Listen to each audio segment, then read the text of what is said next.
Hi y'all, it's Friday, October 15th. Tomorrow is October 16th, the 3-year anniversary of the passing of my friend and employer Michael Lang.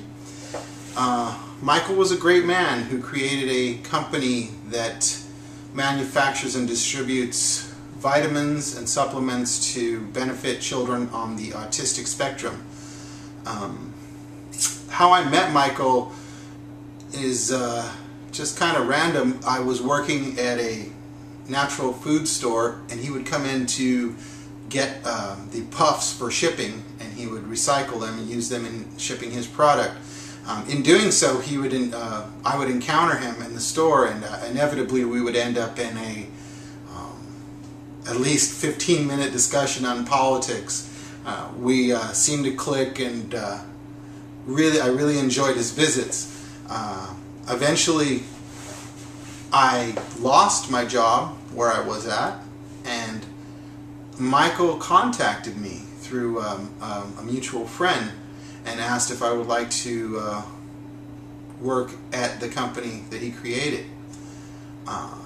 So 5 years later, over 5 years, here I am still, and really thankful for him and all that he has done with the company to help kids. I watched him several times take moments out of his life to talk personally to parents of children on the spectrum.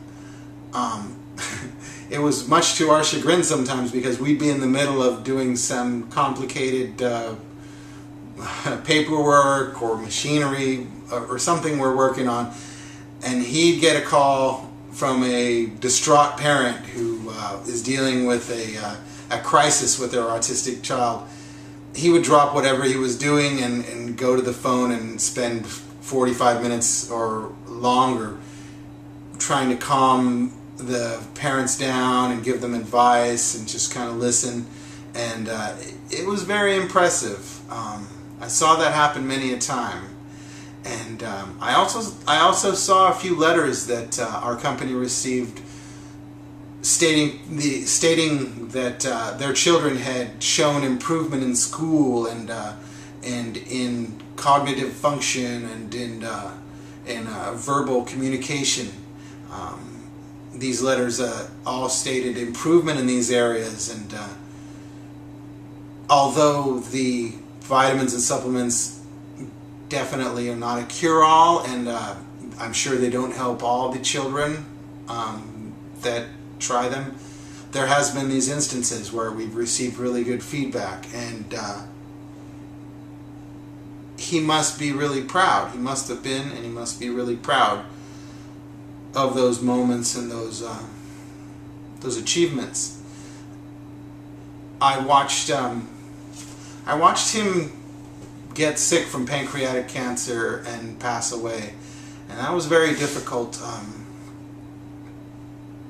He came to me after he had told us that he was sick and he was in bad shape. He came to me shortly after and said, "You know, Rob, I've always considered you a nice guy, and I think we should be friends." I had already considered him a friend, but you know, he was my boss, so he had to keep that kind of barrier up between boss and friend. So I said yes. What else are you gonna say? You know, I love the guy. So I spent the next couple of weeks going up to visit him. By no means was I the only person, and I did not do the most, and I'm not tooting my own horn about this. But I tried to be there for him, go up to his house and hang out with him and just kind of watch TV and play with his dog and chat. And it was an honor to be asked by him to be part of his life at that time, in his transition time between life and death. And I'll never forget it, and I appreciate it greatly. It wasn't easy, but it was golden. It was valuable. Before he passed, he was a little he was very incommunicative because of the pain. It was very hard for him to talk and to focus his eyes and to it was hard to communicate with him.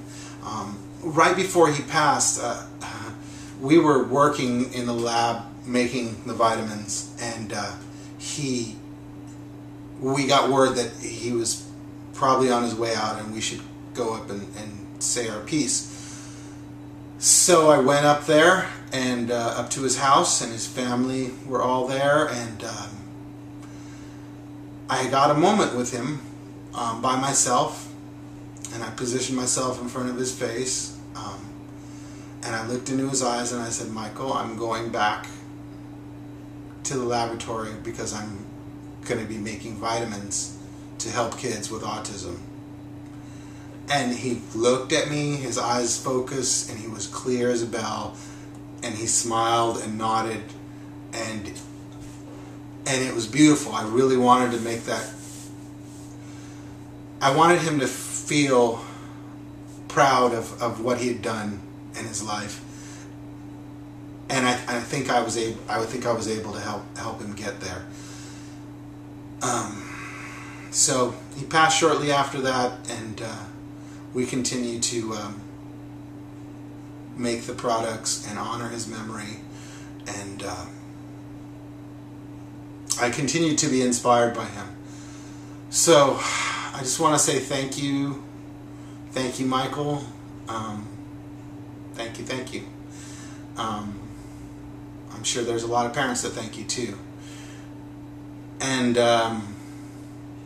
don't take for granted life, you know.